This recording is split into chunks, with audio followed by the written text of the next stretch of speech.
하나님은 다니엘에게 느부갓네살 왕이 꾼 꿈의 내용과 그 해석을 알려주셨습니다. 다니엘은 먼저 그 꿈의 내용을 말합니다. 왕이시의 왕은 꿈에서 큰 신상을 보셨나이다.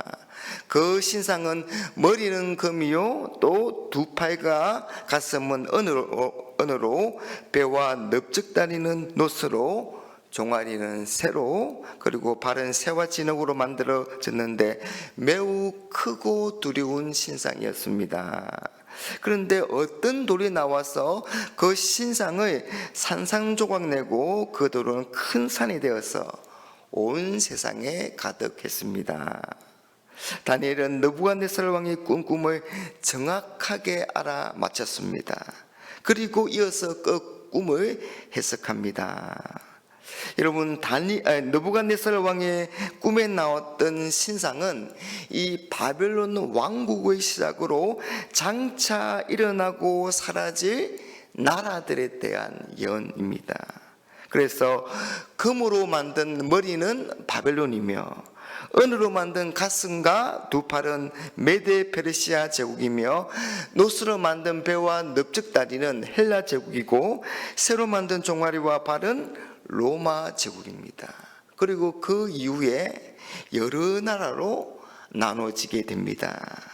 여러분, 다니엘은 느부갓네살 왕이 누리는 권력이 하나님으로부터 나왔으며 그 후로 여러 왕국과 제국들이 흥망성쇠를 거듭하면서 역사에 등장했다가 사라진다, 그렇게 말하고 있습니다.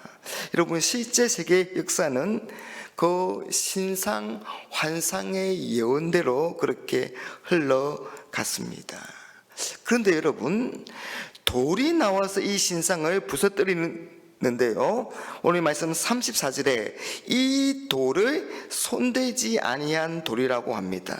손대지 아니한 돌, 이건 사람의 손이 아니라 전적으로 하나님의 힘으로 이루어졌다는 것을 우리에게 말해주는 겁니다. 여러분, 이 돌은 바로 예수 그리스도를 가리킵니다. 베드로전서 2장 4절에 보니까 하나님께 택하심을 입은 보배로운 산돌이신 예수다, 그렇게 말씀합니다.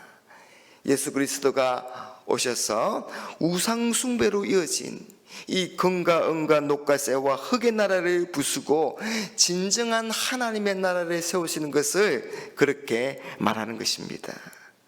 여러분, 세상 나라는 예수 그리스도에 의해서 완전히 망하게 될 것입니다.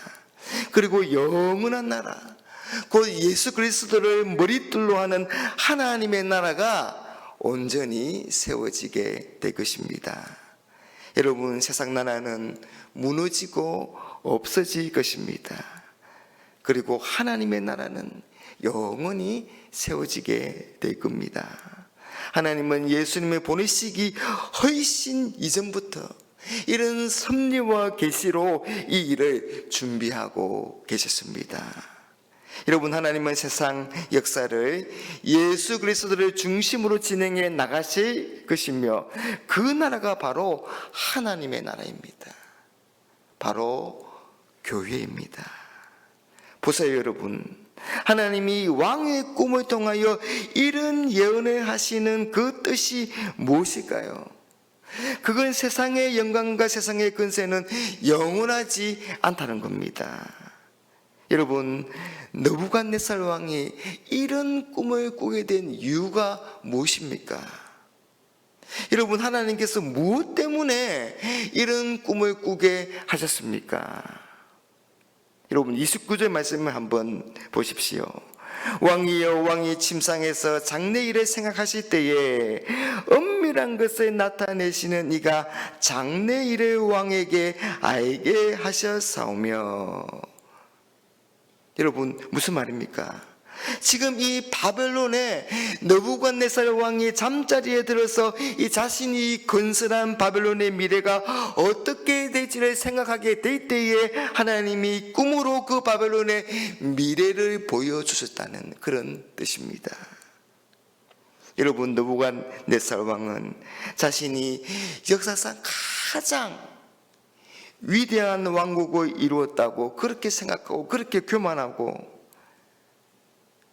그 왕국이 영원할 것이라고 생각하지 않았겠습니까? 그런데 그 나라가 무너지고 다른 나라가 일어난다는 겁니다. 오늘 보면 39절에도 왕의 뒤이어서 왕보다 못한 나라가 일어날 것이요. 그리고 일어난 그 다른 나라도 무너지게 된다는 겁니다. 여러분, 세상 나라에서 가장 높은 권력을 잡고 최상위층에 있는 사람은 그 권력과 부가 영원할 것이라고 착각하며 살아갑니다. 그러나 영원한 세상 근세는 없습니다. 영원한 세상 나라는 없는 겁니다. 여러분, 무너지지 않을 것 같았던 그 바벨론도, 처음으로 제국이라 칭했던 페르시아도, 순식간에 세계를 정복한 헬라 제국도, 영원히 지지 않을 것 같았던 그 로마 제국도 다 망하고 말았습니다. 여러분, 과거뿐만 아니라 오늘날도 마찬가지입니다. 강대국가 권력자들이 세상을 호령하는 것처럼 보입니다. 하지만 세상 나라와 세상 근세는 모두 지나가고 없어지게 될 것입니다. 우리 주 예수 그리스도가 다시 오실 때 심판과 멸망을 받게 될 것입니다. 그러나 하나님의 나라는 영원합니다. 44절을 한번 보십시오. 이 여러 왕들의 시대에 하늘의 하나님이 한 나라를 세우시니 이것은 영원히 망하지도 아니할 것이요, 그 국권이 다른 백성에게로 돌아가지 아니할 것이요, 도리어 이 모든 나라를 쳐서 멸망시키고 영원히 설 것이라. 여러분, 하나님의 나라는 영원히 망하지 않습니다. 어떤 다른 민족에게도 넘어가지 않을 것입니다.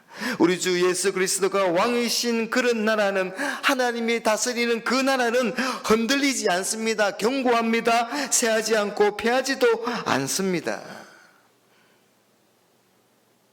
여러분, 우리는 그런 하나님의 나라를 유업으로 받았습니다. 예수 그리스도를 믿음으로, 은혜로 받은 것입니다.